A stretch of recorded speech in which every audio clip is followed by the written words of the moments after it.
त्रिपाठी जी, पहले अगर बता दें, ये जो लीडर्स समिट डिक्लेरेशन है, ये क्यों इतना महत्वपूर्ण है? और हमारे शेरपा जो अमिताभ कांत साहब हैं, वो कह रहे हैं ये ऐतिहासिक है। देखिए, इसके ऊपर शुरू से संशय की तलवार लटक रही थी। जब फॉरेन मिनिस्टर्स कॉन्फ्रेंस हुई थी, उसमें कोई डिक्लेरेशन नहीं अडॉप्ट किया जा सका था, इसलिए ये लग रहा था कि चीन और रूस जो हैं वो एक और हैं, और नेटो मेंबर्स या वेस्ट जो है वो अड़ा हुआ है कि वो रूस की इसमें मजम्मत करेगा नाम लेकर के, और रूस की निंदा की जाएगी। अब यहाँ पर समस्या ये थी, हमारा रुख रूस के प्रति थोड़ा सा नरम था। हम चाहते थे कि रूस का नाम लिए बिना, उसको आक्रांता घोषित किए बिना, इस और युद्ध का नाम लिए बिना, कॉन्फ्लिक्ट करके, संघर्ष करके हम उसको रोकने के बारे में चीज़ें बताएं। तो इस पे वेस्ट तैयार नहीं था।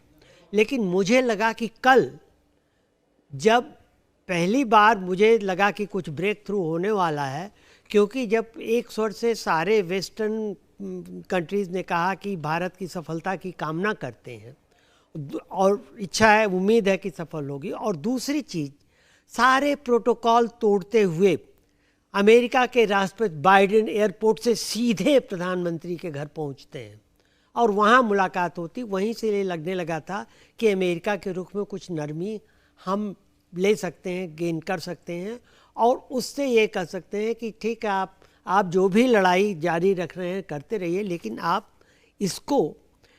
मतलब रूस का नाम लिए बिना और आक्रांता कहे बिना, और ये कि वार, क्योंकि युद्ध जो है, युद्ध कहने से हम इसलिए बच रहे हैं कि युद्ध जो है इंटरनेशनल लॉ में खुद एक क्राइम है। ठीक है, ठीक। तो ये हमारा रुख था।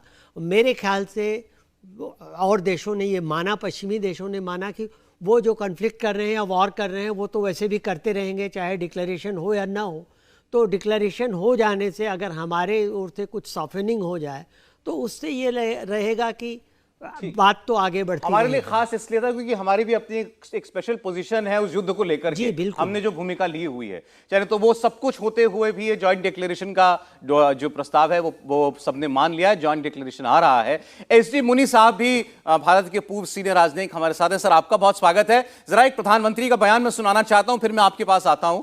प्रधानमंत्री मोदी ने एक बात दुनिया के सामने अलग अलग इलाकों में चल रहे युद्ध को लेकर खुलकर कही और कहा कि यूक्रेन युद्ध ने दुनिया में ट्रस्ट डेफिसिट, विश्वास की कमी को और गहरा किया है।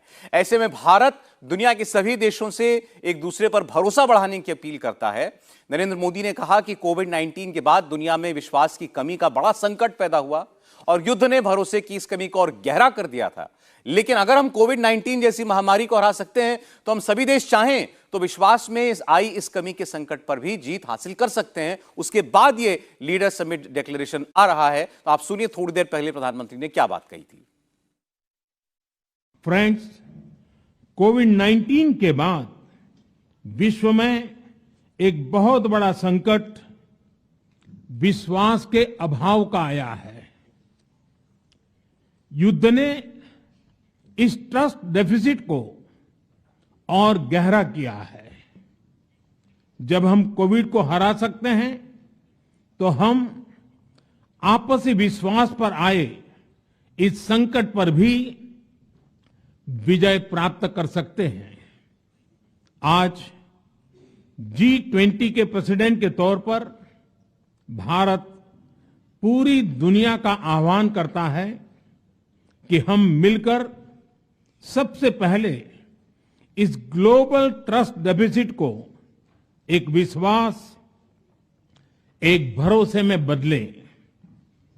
यह हम सभी के साथ मिलकर चलने का समय है और इसलिए सबका साथ, सबका विकास, सबका विश्वास, सबका प्रयास का मंत्र हम सभी के लिए एक पथ प्रदर्शक बन सकता है।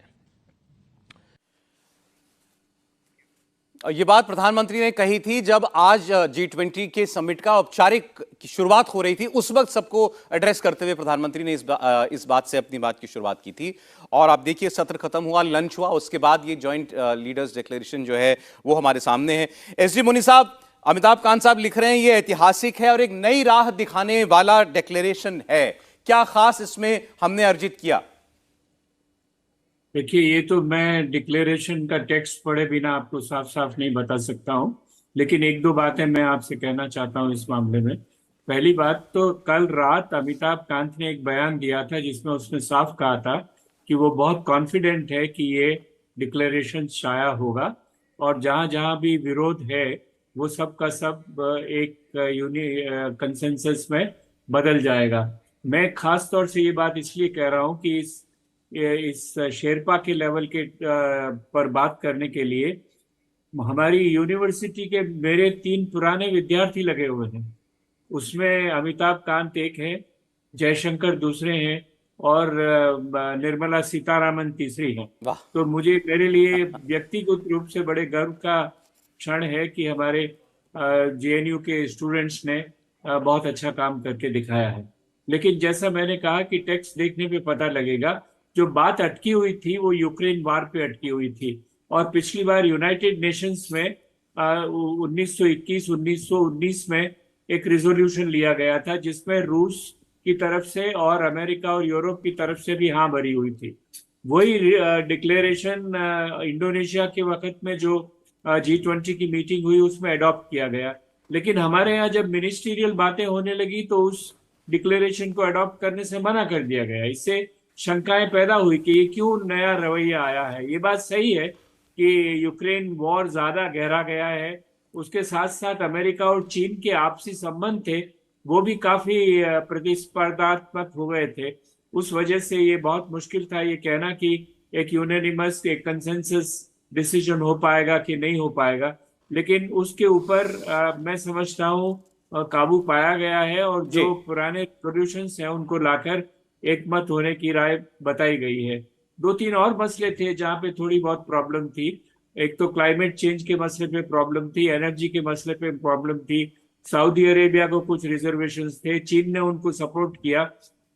कुल मिलाकर चीन भी ये नहीं चाहेगा कि वो अलग थलग हो जाए इस बड़ी मीटिंग में। इसलिए मैं उम्मीदवार था कि ये सब झगड़े के बावजूद कहीं ना कहीं एक कंसेंसस डेवलपमेंट जरूर होगा और वो हुआ है। जब आप हमें डिटेल्स बताएंगे बिल्कुल और उसके बारे में आगे बात करेंगे। इंडिया टीवी हर वक्त हर जगह डाउनलोड करने के लिए सर्च करें India TV news Google play store या ऐप स्टोर पर।